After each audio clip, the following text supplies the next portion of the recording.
Olá, boa tarde. Quarta-feira, 28 de agosto de 2019. A população brasileira cresceu e já somos mais de 210 milhões de habitantes. Segundo o IBGE, o aumento foi de 0,79% na comparação com o ano passado, com uma alta para Roraima, com 5%. Bom, apesar do aumento, Roraima continua sendo o estado menos populoso, com quase 606 mil habitantes. São Paulo permanece na frente, com 46 milhões de pessoas. No ano passado, a população paulista era de 45 milhões e meio. Este ano, aumentou em mais 380 milhões, ou 0,8%. Saber agora de outros destaques da edição de hoje do Jornal da Assembleia. Comissão Parlamentar de Inquérito da barragem Salto Grande, na cidade de Americana, interior paulista, apurou o risco médio de rompimento da represa. Representantes de diferentes nacionalidades em diversas áreas culturais se reúnem no parlamento e agradecem o acolhimento que receberam no Brasil. 400 famílias estão ameaçadas de perder as casas onde moram, no Jardim Apurá, às margens da represa Billings, na zona sul de São Paulo. Elas vieram ao Legislativo Paulista pedir ajuda aos parlamentares. A partir de agora, no Jornal da Assembleia.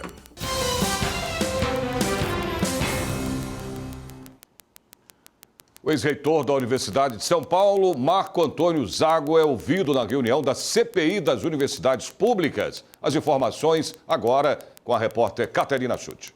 Comissão parlamentar de inquérito que investiga possíveis irregularidades nas 3 maiores universidades públicas do estado de São Paulo, USP, Unesp e também Unicamp, volta a se reunir no plenário Dom Pedro I da Alesp, com a finalidade de apreciar uma pauta com 21 requerimentos e proceder à oitiva com o professor Marco Antônio Zago, que é ex-reitor da USP e presta esclarecimentos a respeito do período de sua gestão.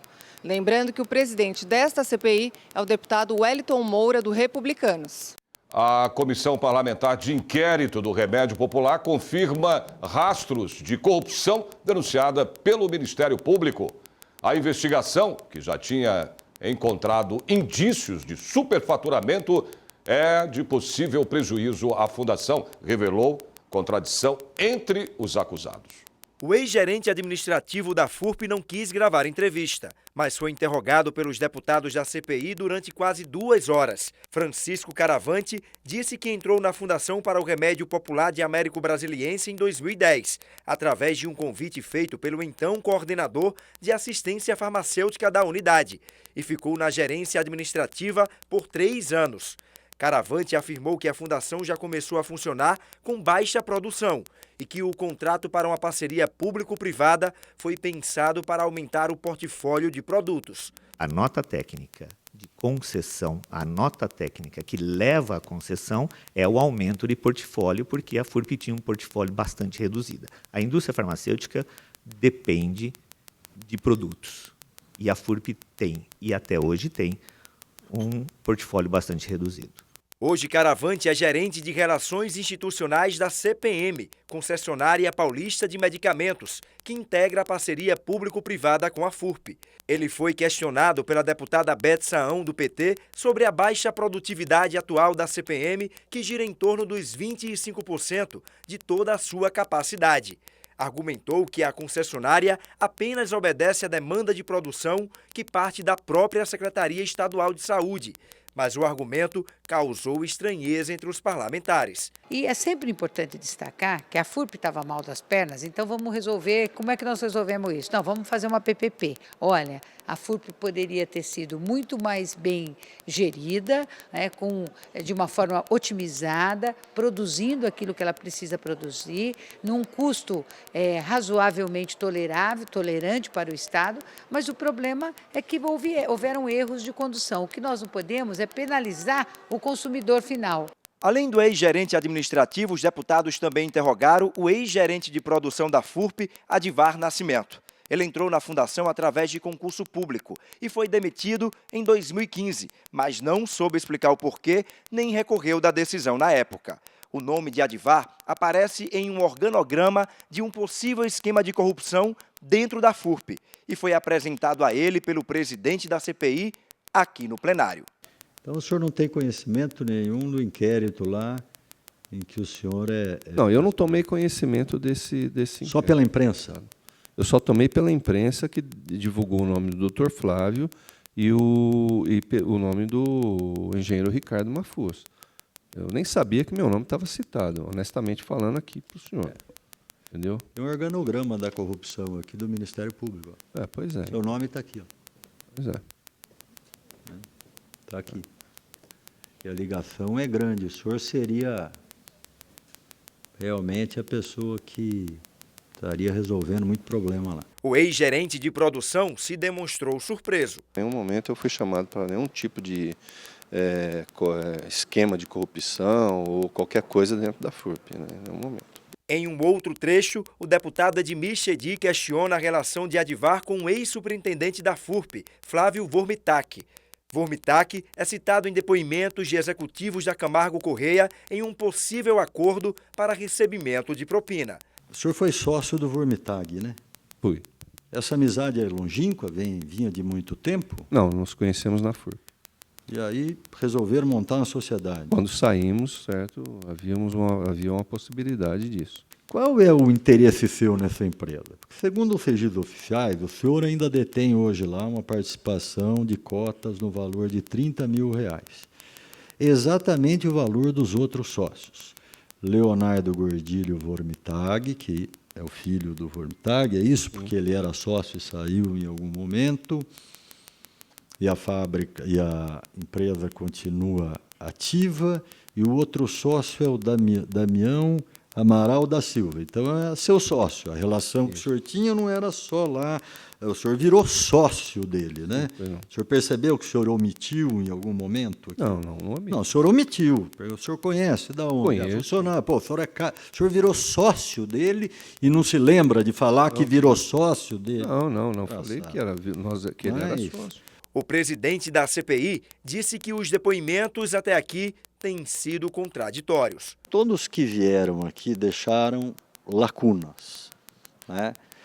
Se não foi inverdade, acabou por não falar e responder a pergunta como deveria. Porque nós queremos esclarecer a construção de uma fábrica que parece ter tido corrupção, porque já há uma delação. Há uma fábrica que só opera 25%. E a gente vê a inércia de todos nesse período todo. Barragem Salto Grande tem risco médio de rompimento. Segundo apurou a Comissão Parlamentar de Inquérito aqui da Assembleia Legislativa, a Bacia do Rio tem um problema ainda mais grave, a poluição. E a repórter Priscila Silvério explica. Secretário executivo do Consórcio Intermunicipal das Bacias dos Rios Piracicaba, Capivari e Jundiaí confirmou que os deputados já haviam averiguado. A barragem de Salto Grande não tem perigo de romper. Ela tem hoje nota B, que representa risco médio. Para evitar qualquer tipo de problema, o consórcio desenvolveu o Plano das Bacias. O Consórcio Intermunicipal das Bacias dos Rios Piracicaba, Capivari e Jundiaí, ele é, vamos dizer assim, um ícone no Brasil.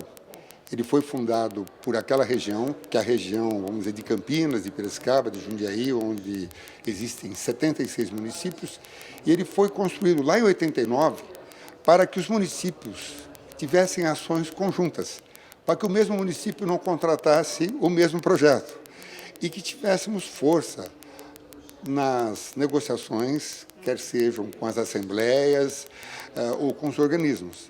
Então, essa entidade ela teve um planejamento de 20 anos e a missão dela foi apenas essa, criar um sistema de gerenciamento. Nós não tínhamos legislação no Brasil nos recursos hídricos e partiu dessa entidade que em 91 tivéssemos a Política Estadual dos Recursos Hídricos, em 97 a Política Nacional, em 2000 a Agência Nacional de Águas e outras ações. Sobra ainda a questão ambiental que nós estamos discutindo, né? São 18 municípios que jogam esgoto na represa e é importante aí a união desses municípios, a Assembleia Legislativa cobrar aí Ministério Público, esses municípios e também cobrar o governo do estado ações para que possam fazer a despoluição da represa.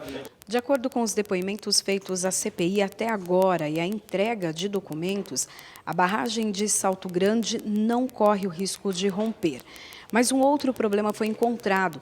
o da poluição das águas da região, o que compromete o turismo e também a economia local. O nosso sonho, além de tudo, além da limpagem, da limpeza dos aguapés da barragem de Salto Grande, é a volta do turismo. Você viu o secretário dizendo o prejuízo hoje da Americana.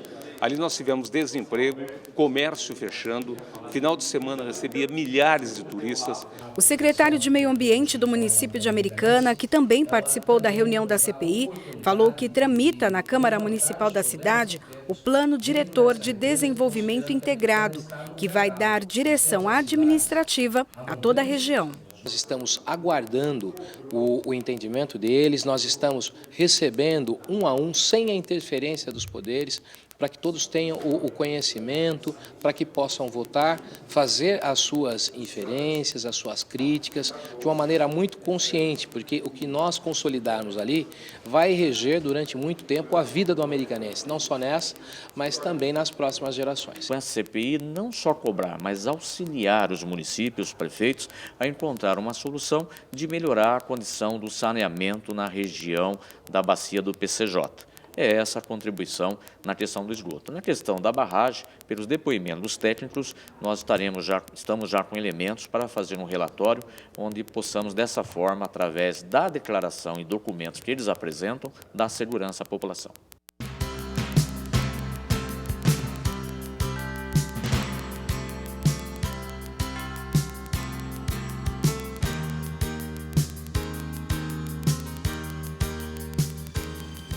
Escola de tempo integral gerou debate entre parlamentares e representantes do governo na Comissão de Educação e Cultura. É o que você vai ver em instantes.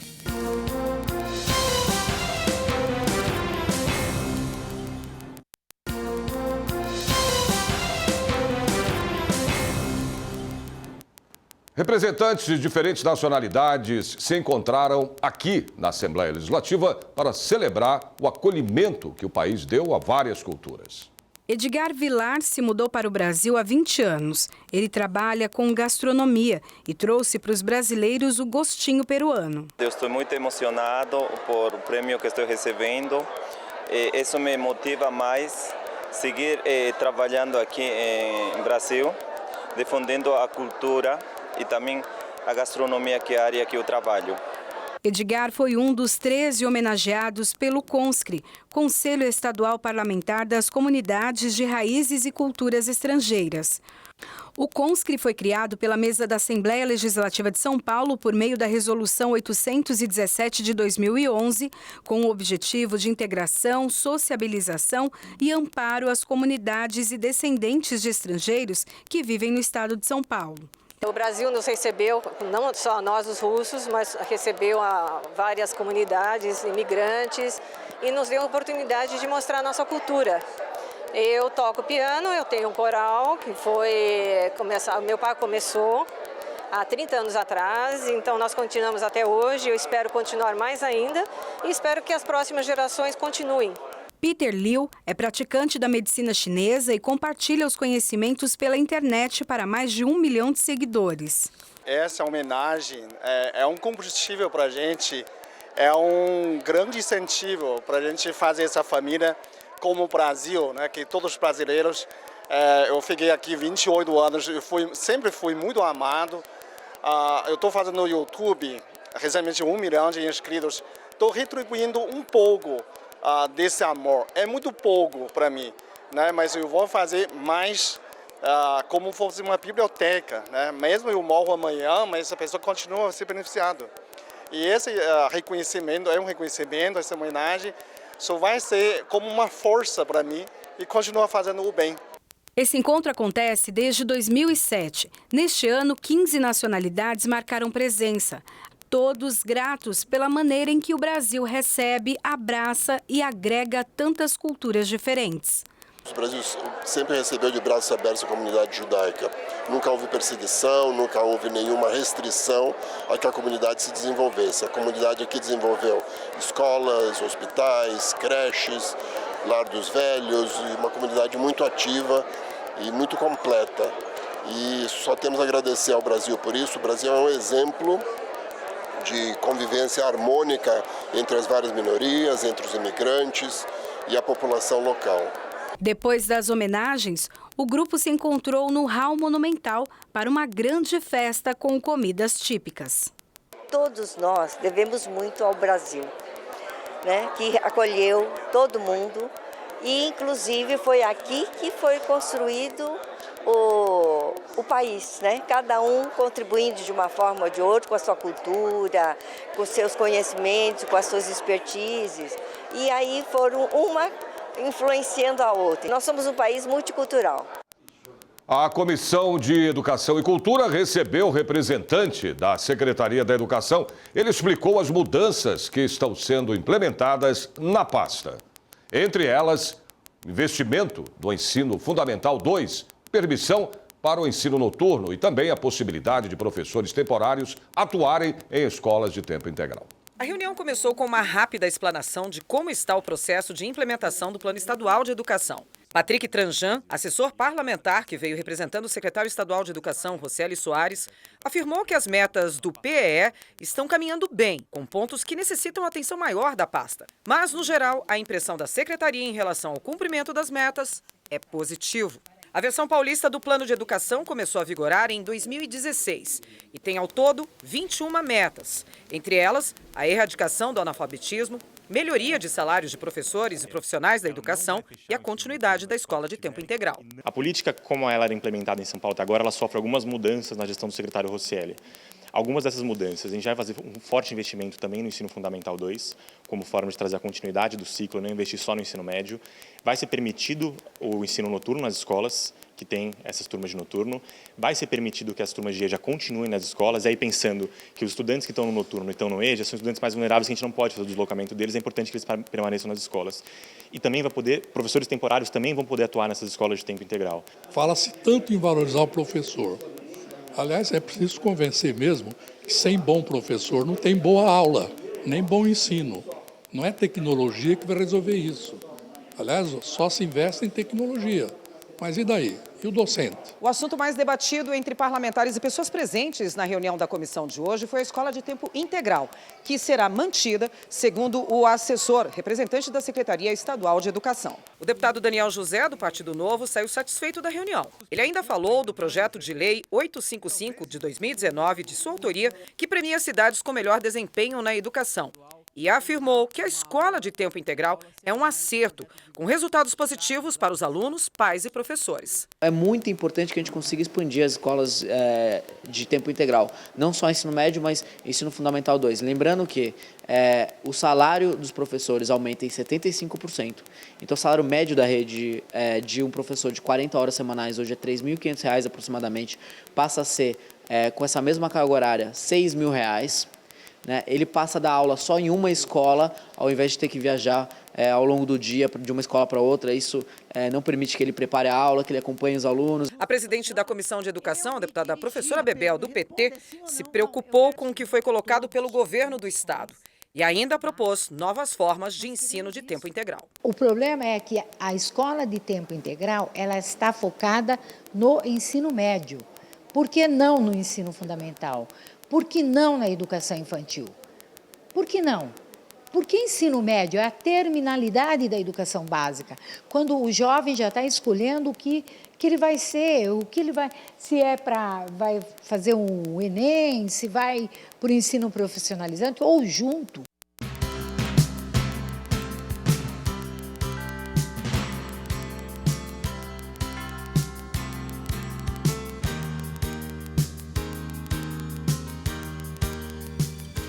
A audiência pública do Orçamento 2020 começa na próxima semana. Hoje você vai ver 3 das 19 regiões que vão sediar essas audiências. Voltamos já já.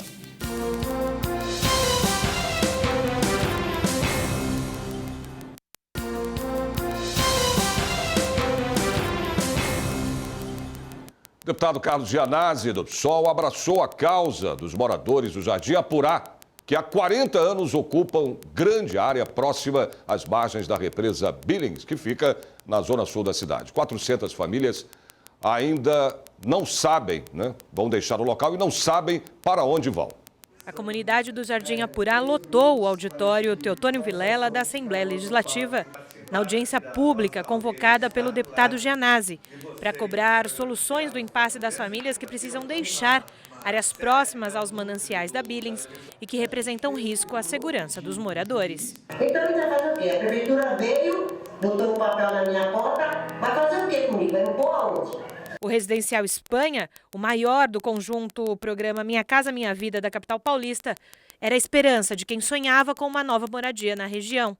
Mas o sonho está virando um pesadelo. Nós temos vários casos, nós temos pessoas adoentadas por conta da situação, porque mexeu muito com o emocional, saber da remoção. Nós conseguimos fazer esse trabalho com essas pessoas e hoje eles não têm retorno. A prefeitura não dá notícias, eles trouxeram milhares de famílias, mais de 1000 famílias de outras regiões, sobrepondo o nosso distrito, né? E hoje eles estão querendo transferir as famílias que vivem nesse lugar há mais de 40 anos para outro bairro. Isso é um crime.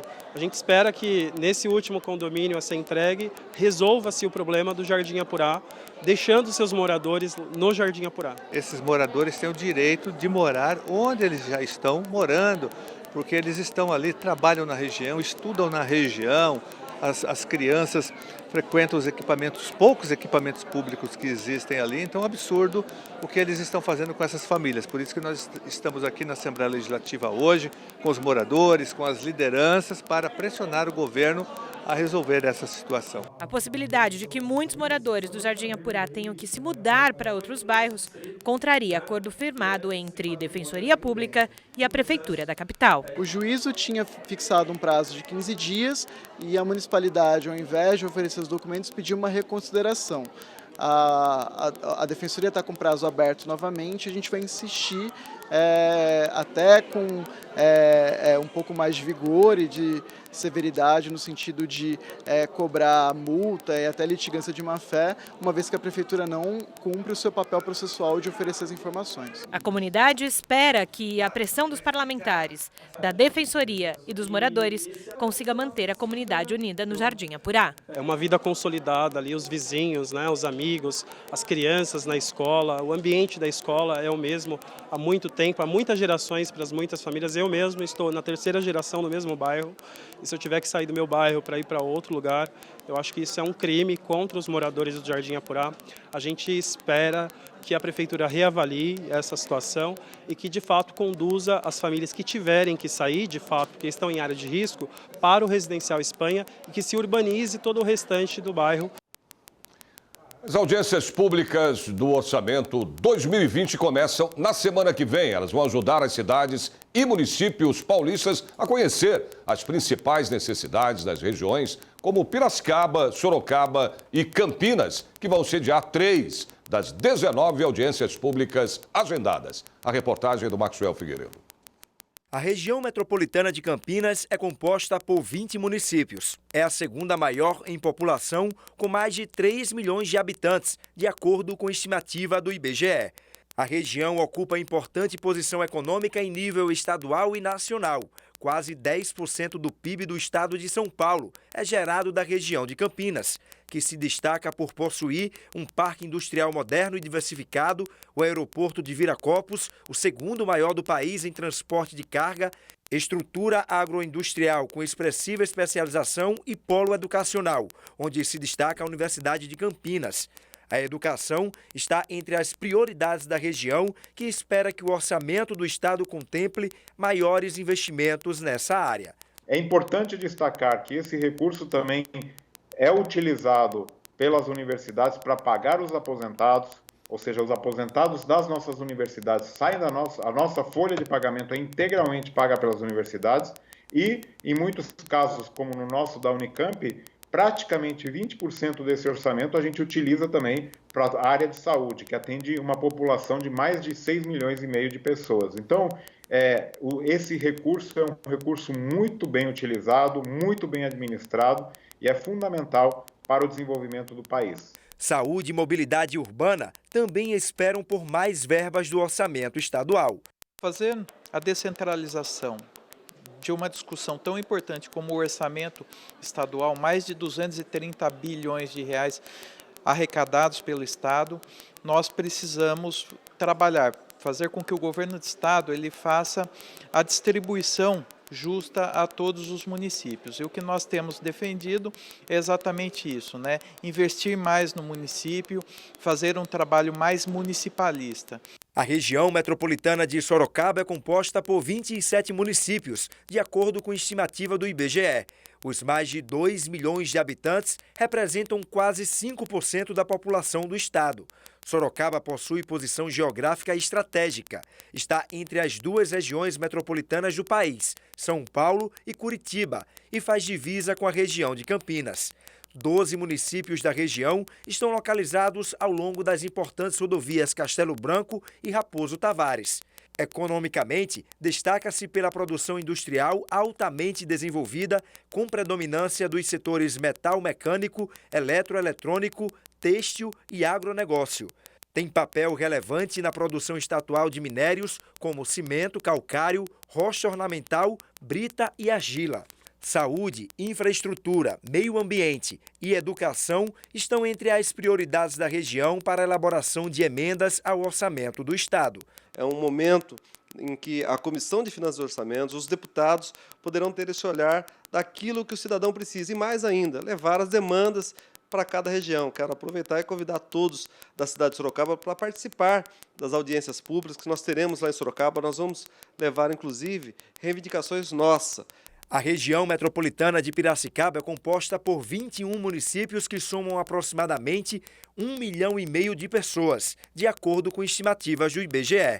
É um importante polo industrial e agrícola, responsável por 3% do produto interno bruto do estado de São Paulo. Possui empresas nacionais e internacionais, com destaque para o setor sucro-alcooeiro e metal mecânico, alimentos, cerâmica e metalurgia.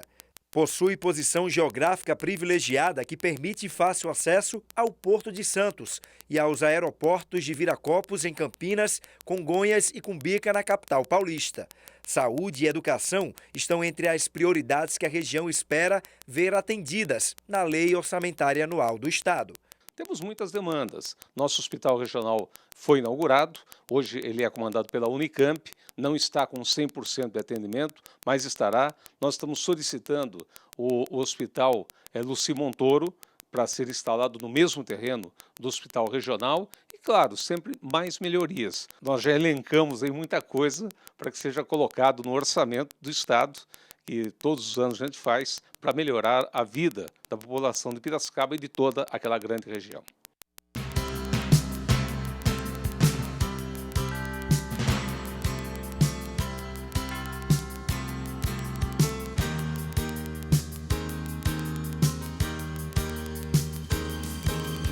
Jornal da Assembleia desta quarta-feira termina aqui. Lembrando a você, telespectador, que a partir das 2h30 da tarde a TV Alesp transmite ao vivo a sessão plenária, que você também pode acompanhar na internet através do nosso site, que é o al.sp.gov.br, e também no YouTube. A gente se vê de novo amanhã a partir do meio-dia. Até lá e ótima tarde para você.